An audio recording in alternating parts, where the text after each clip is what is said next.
파리 올림픽에서 28년 만에 배드민턴 단식 금메달을 획득한 안세영 선수의 폭로로 대한배드민턴협회의 병폐가 드러나고 있습니다. 김태규 회장이 이끄는 배드민턴협회는 10페이지 분량의 보도자료를 내고 안 선수의 폭로를 반박했지만 의혹은 여전히 해소되지 않고 있습니다. 이런 와중에 파리에서 협회 관계자들이 현지 주민들 앞에서 폭언과 협박을 한 사실이 드러나 국민들에게 더 큰 충격을 주고 있습니다. 파리에서 안 선수에게 어떤 일이 있었는지 자세히 살펴보겠습니다. 배드민턴 연맹의 반박에 대해 안 선수는 귀국 후 연맹이나 소속팀과 연락이 닿지 않았고 추후 해명하겠다며 입을 굳게 다물고 있습니다. 정확히 무슨 일이 일어났고 무슨 일이 일어나고 있는지 알고 싶어하는 사람들에게는 답답한 상황입니다. 하지만 대다수의 한국 국민들은 배드민턴 협회가 과거에 저지른 많은 행위들 때문에 여전히 안세영 선수를 지지하고 있습니다. 안세영이 아무런 증거 없이 그런 비난을 했을 것이라고는 상상하기 어렵습니다. 2016년 리우 올림픽 여자 복식에서 동메달을 획득한 정경은 선수는 청와대 청원 게시판에 배드민턴 국가대표 선발 과정의 비리 의혹을 조사해달라는 청원을 올렸습니다. 당시 정 선수의 폭로에 따르면 대표팀 선발은 예선전 성적 50%와 심사위원 평가 점수 50%로 이뤄졌는데 정확한 기준은 알 수 없다고 합니다. 일반인도 기본적인 규칙만 알면 정확한 점수를 알 수 있는 종목의 심사위원 평가가 있다는 것도 이해할 수 없지만 더 큰 문제는 3명의 심사위원이 자기 팀 선수를 직접 심사했다는 점입니다. 부정이 발생하기 너무 쉽다는 것입니다. 실제로 당시 정경은 선수가 선발전에서 9승 4패를 기록했음에도 불구하고 7승 7패를 기록한 선수에게 밀려 대표팀에 선발되지 않아 논란이 일기도 했습니다. 2008년 베이징 올림픽에서 이효정과 함께 혼합복식 금메달을 땄던 이용대 SBS 해설위원도 선수 시절 배드민턴 협회와 갈등을 겪어야 했습니다. 2014년에 도핑 검사를 받아야 했지만 협회가 세계 배드민턴 연맹 조사관에게 소재를 알리지 않아 검사를 받을 수 없었습니다. 또 한 번은 협회가 테스트 보고 기한을 놓쳤습니다. 두 번째는 전주에서 대회에 출전하고 있었는데 선수촌에 있다는 사실을 조사관에게 알리지 않았기 때문입니다. 이용대는 3차례 검사를 받지 않거나 회피할 경우 자격정지 1년의 징계를 받는다는 규정에 따라 1년 자격정지 처분을 받았습니다. 다행히 협회 측의 행정착오로 인정돼 3개월 만에 자격정지는 해제됐지만 자칫 약물 부정 선수라는 오명을 뒤집었을 수도 있었죠. 선수나 측근에게 전화 한 통이면 쉽게 처리할 수 있는 일을 제대로 처리하지 못해 선수 생활을 끝낼 뻔한 전력이 있는 협회가 안 선수의 부상 관리를 제대로 했을 것이라고 생각한 사람은 거의 없었을 것입니다. 연맹은 가장 논란이 된 안 선수의 부상에 대해 한국 의사를 파견하는 등 필요한 조치를 취했다고 주장하고 있습니다.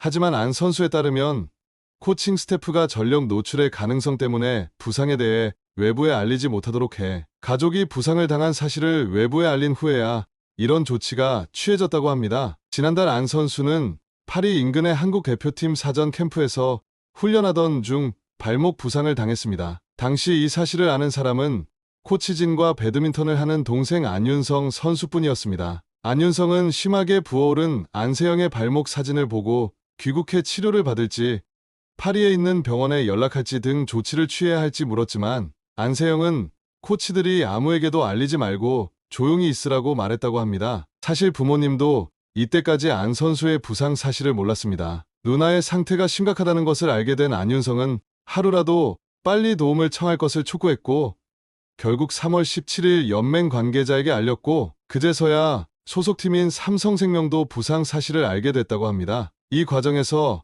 안세영은 평소 다니던 병원 원장에게 치료를 받겠다는 의사를 밝혔고 그제서야 연맹은 의사를 파리로 보냈습니다. 협회는 의사 파견에 1,100만 원을 썼다고 주장했습니다. 안세영이 부상 사실을 알리지 않았다면 의사를 보내지 않았을 걸 처음부터 철저히 관리가 이루어진 것처럼 말하고 있으니 협회의 신뢰가 안 갈 수밖에 없죠. 부상을 나중에야 알았다는 사실에 대해서도 협회 측은 현장에서 일어나지 않는 일을 누군가가 보고할 이유가 없고 우리가 알 수 없는 부분이 많다며 책임을 회피하고 있습니다. 한편 폭로 직후 안세영을 지지했던 방수현 MBC 해설위원은 김태규의 귀국 이후 갑자기 입장을 바꿔 모두를 의아하게 만들었습니다. 당초 안세영이 부상 후 조금 더 휴식을 취했어야 했는데 바로 인도네시아 오픈과 싱가포르 오픈을 치르면서 회복이 어려웠을 것이라는 것이었습니다. 김태규 회장이 귀국하던 날 오후 한 라디오 프로그램에서 모든 선수들이 부상을 안고 큰 대회에 나갈 수밖에 없다며 이렇게 말했습니다. 2022년에 열렸어야 할 아시안게임이 2023년에 열렸고 안 선수는 그때 부상을 당했는데 선수로서 1년도 채 남지 않은 올림픽을 준비해야 하는 부담감이 컸을 거라고 생각해요. 그런데 협회가 부상 처리를 제대로 하지 않았다고 말한 것은 조금 아쉽다며 갑자기 협회를 옹호하며 안 선수의 발언이 잘못된 것처럼 태도를 바꿨습니다. 이 때문에 일각에서는 황수연이 결국 협회의 영향력에서 자유롭지 못한 것 아니냐는 아쉬움을 토로하고 있습니다. 58급에서 금메달을 획득하며 16년 만에 남자 태권도 선수로서 올림픽 금메달을 획득한 박태준은 안 선수로부터 영감을 받았다고 밝혔습니다. 박태준은 언론과의 인터뷰에서 많은 선수들에게 자극을 받고 있지만 전지훈련을 준비하는 기간 동안 특히 안세영 선수의 모든 경기를 다 봤는데 너무 멋있었고 금메달을 따고 싶은 마음이 더 커진 것 같다고 말했습니다. 안세영이 논란의 중심에 서 있는 만큼 다른 종목 선수들도 언급하기 조심스러울 법도 한데 그는 안세영을 긍정적으로 응원하고 있는 것이 분명합니다. 박태준이 안 선수를 만난 사전 캠프가 앞서 언급한 부상이 발생한 곳이었기 때문에 간접적으로라도 부상에 대해 알고 있었을 가능성이 높습니다. 선수들은 이렇게 서로를 응원하고 있는데 이들을 돕고 보호해야 할 연맹은 배드민턴을 비롯한 모든 종목에서 온갖 추문으로 국민들의 비난을 받고 있습니다. 특히 파리 현지에서 우리 교민들을 상대로 논란을 일으킨 협회가 있어 큰 파문이 일고 있습니다. 대한핸드볼협회는 구기 종목 중 유일하게 파리 올림픽 본선에 출전한 종목으로 더욱 경각심을 갖고 대회를 준비했어야 함에도 불구하고 현지 시간으로 1일 저녁 핸드볼협회 관계자들이 파리의 유명한 식당에서 난동을 부린 사실이 뒤늦게 알려졌습니다. 이날은 여자 핸드볼 대표팀이 조별리그 4차전에서 스웨덴에 패해 사실상 대회 탈락이 확정된 날이었습니다. 그는 선수들을 위로하지는 못할 망정 교민들 앞에서 이런 일을 저질렀습니다. 식당에서 음식 가격을 잘못 계산하자 협회 관계자는 다시 계산할 것을 요구하며 직원에게 고성과 욕설을 퍼부었습니다. 식당 측이 사과하고 다시 계산해 주자 협회 관계자는 내 스폰서가 누군지 모르느냐며 핸드볼 국가대표팀을 후원하는 최태원 SK 회장을 언급하며 15분간 난동을 부렸습니다. 이 장면을 식당 관계자들이 촬영하자 다른 협회 관계자가 다가와 휴대폰을 빼앗고 영상을 삭제하겠다고 협박했습니다. 분위기가 너무 험악해지자 일부 손님들은 무슨 일이냐고 물으며 자리를 떠나려고 했습니다. 일부 손님은 그 장면에 너무 혐오감을 느껴 식사를 다 먹지 않고 식당을 떠났고 그 장면을 목격한 관광객들은 제복을 입은 사람들이 자국민을 상대로 이런 행동을 하는 것에 대해 매우 실망했습니다. 그는 식당 직원이 실수를 했다고 하지만